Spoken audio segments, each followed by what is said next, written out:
Ante todo, un gusto, como digo siempre.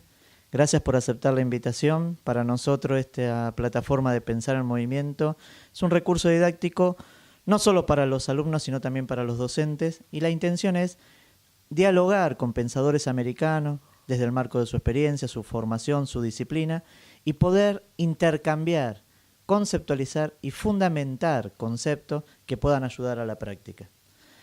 Por eso este primer tramo que nosotros siempre trabajamos es, primero, cómo se definen cada uno, si habría que definirse. Y después, cuál fue su trayectoria, su formación, sus maestros, dónde llegaron a este momento. Bueno, si te parece, inicio yo, Carlos. Bueno, yo soy propiamente del campo profesional de la ciencia de educación.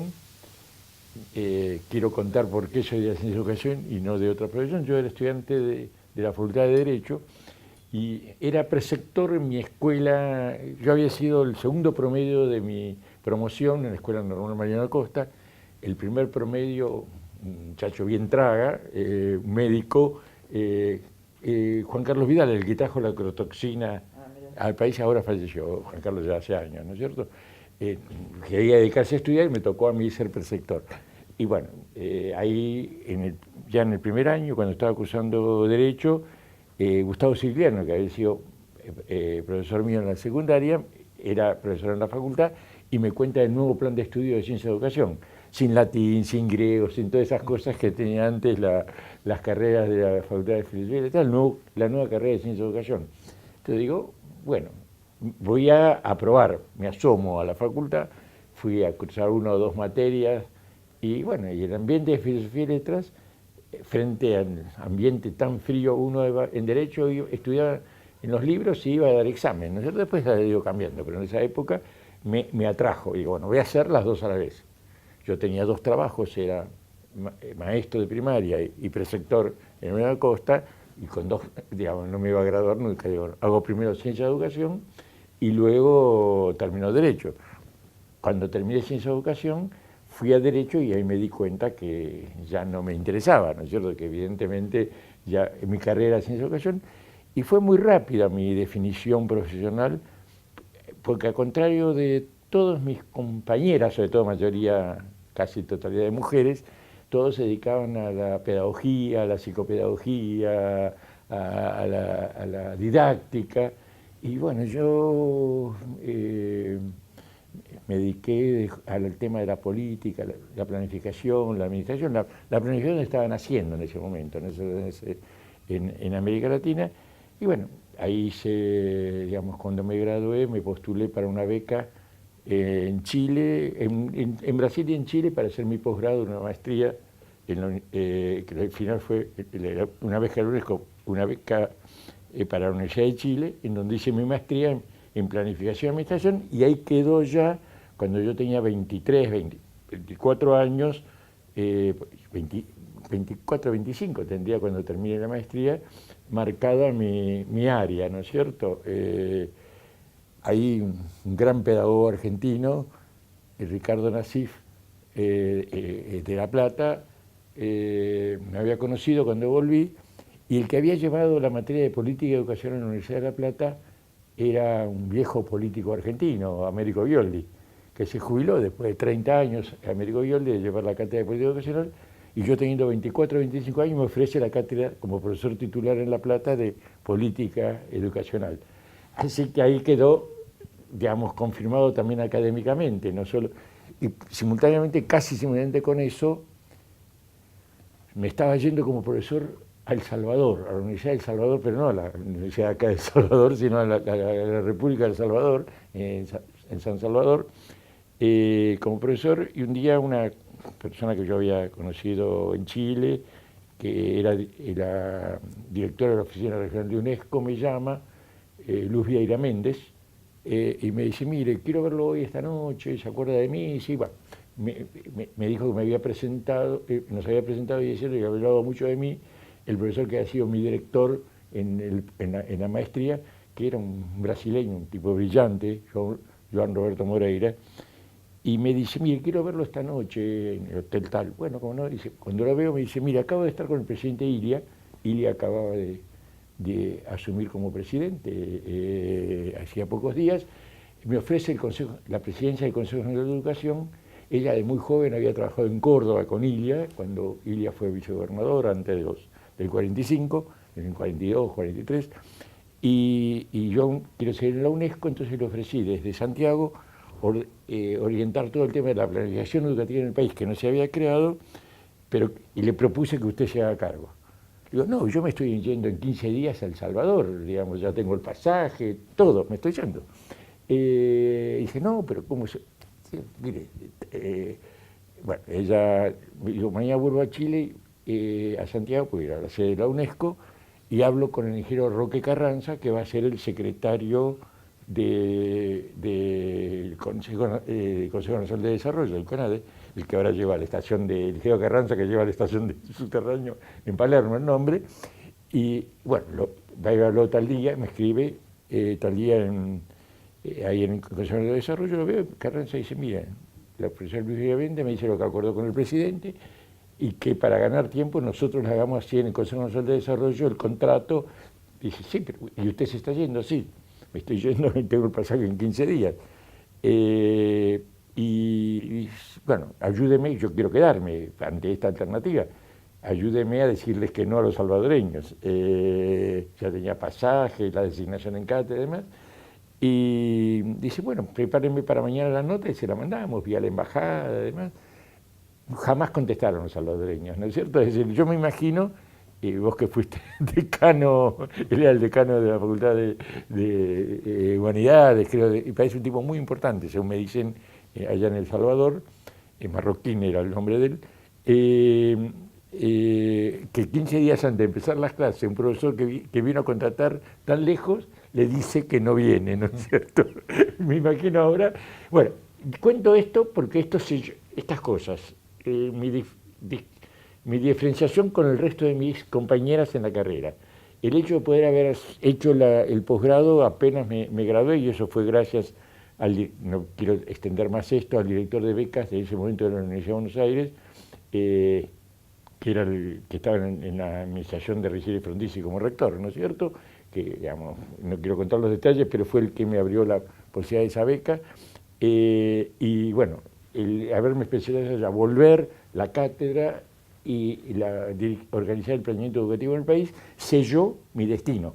Es decir, digamos, yo a los 25, 26 años ya tenía, sin quererlo, mi destino en el campo de la educación, y como uno no se puede escapar a su destino, de alguna manera, con algunas variaciones, como podría ser con variaciones en el campo musical, ¿no es cierto? Con variaciones y complementos, me ha acompañado durante estos 40, 50 años ese inicio, ¿no es cierto? Así que bueno, eso es lo que, tanto en la especialidad, como en el campo universitario, como, digamos, como también haberme quedado en Argentina y no haberme ido al exterior a los 24, 25 años. Es como una marca, digamos, yo todo esto lo menciono como algo que de alguna manera me caracterizó el resto de mi vida profesional y académica.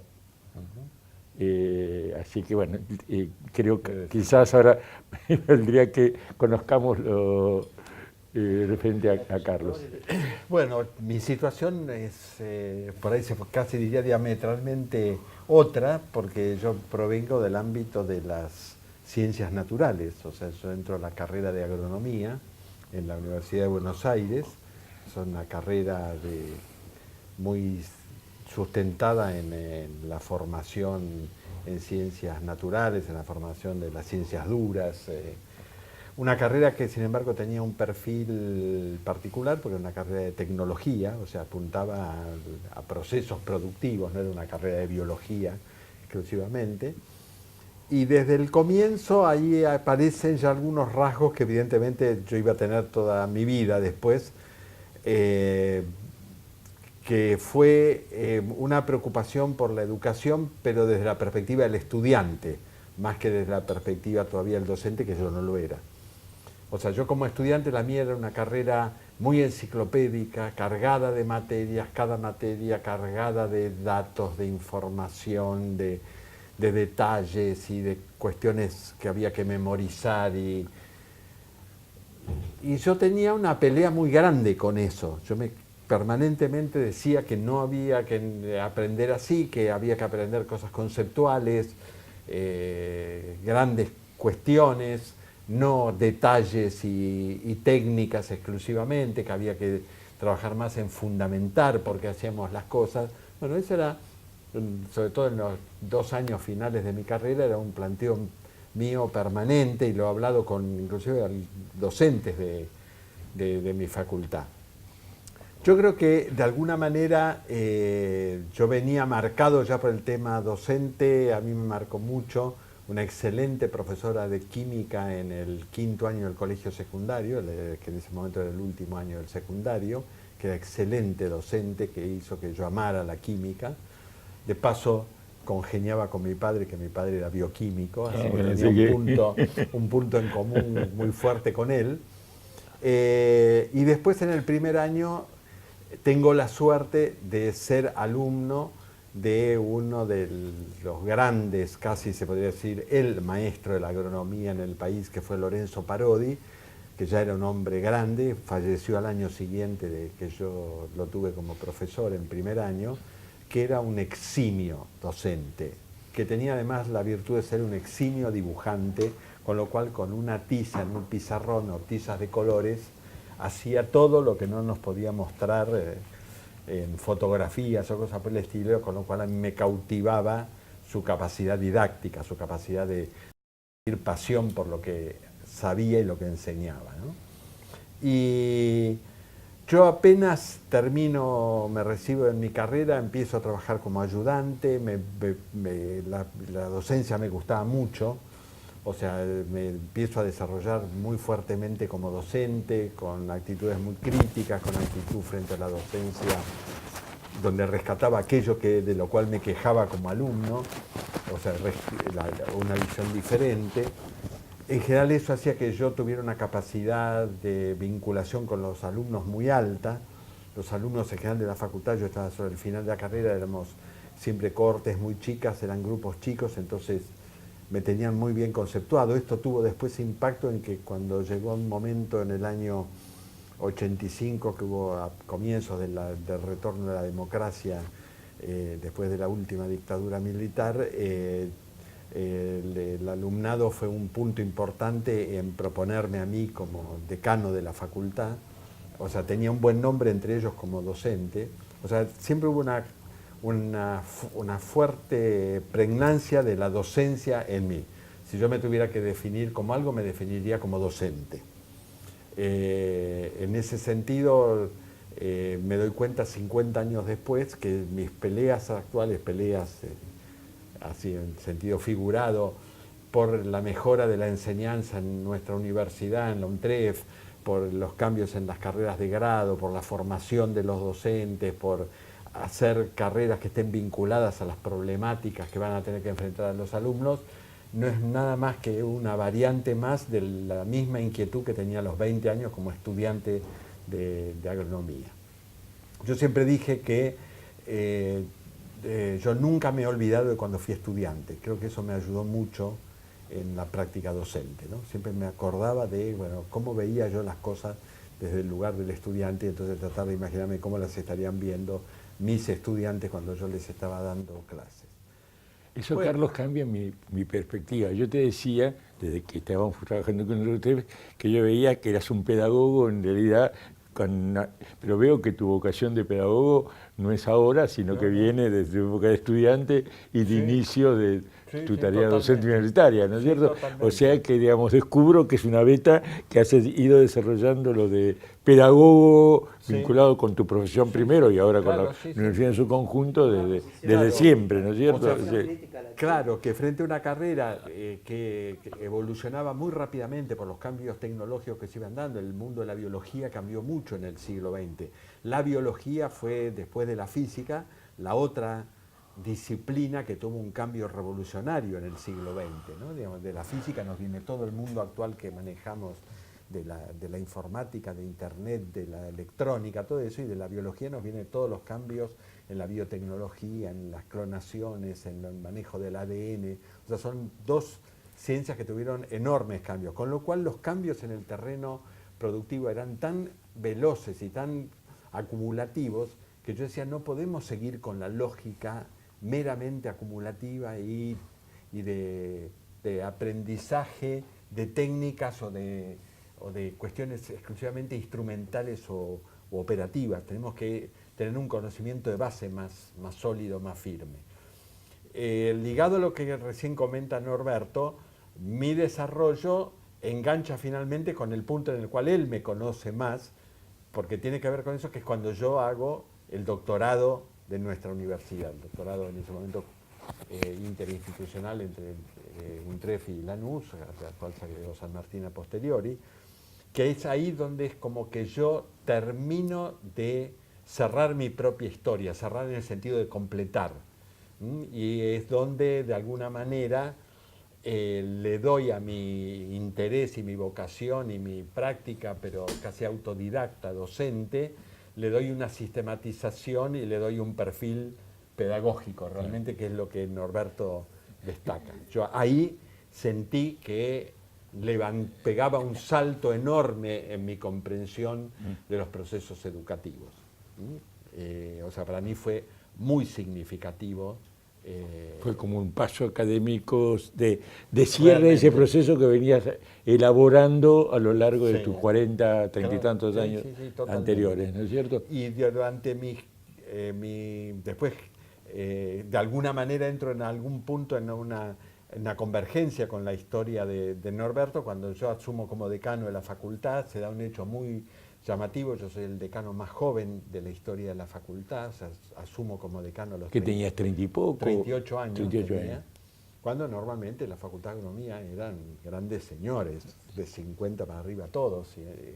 O sea, se da una circunstancia muy particular y empiezo a tener un involucramiento muy grande en el tema de la gestión y las necesidades de la planificación, la organización, que incorpora toda una visión mucho más complejizante que la visión solamente didáctica o pedagógica, ¿no? Y ahí tengo la suerte, durante los 8 años que estoy como decano, porque tuve unos meses como normalizador, pero después 8 años como decano electo y reelecto, los 8 años que estoy en el Consejo Superior, estoy en la Comisión de Educación, donde la conducía, estaba a cargo como secretaria del área académica de la universidad, Alicia Camiglioni. Y Alicia Camiglioni fue para mí otra gran maestra, como había sido ese primer maestro que había tenido yo en primer año. Ojalá... Y no puedo dejar dejar de nombrar, porque de alguna manera existe, como alguien que viene de la biología, yo no puedo negar la ósmosis. Mi mujer, pedagoga, licenciada en Ciencia de la Educación, también fue una influencia grande. Claro, que Cristina te cerró en familia, claro, el tema. Quedé encerrado de mi origen en la facultad, de mi familia y del ámbito de mi desempeño político institucional. Siempre había algún pedagogo así, y se completa con el doctorado. Yo en cambio la tarea de Norberto en armar ese doctorado y en nuclear a los docentes que nos dieron clase, a mí me termina de dar, o sea, creo que soy una de las, no puedo medirlo, pero debo ser una de las personas que más aprovechó ese doctorado, no porque otros no lo hayan aprovechado, sino por el salto enorme entre lo que yo tenía y lo que terminé teniendo.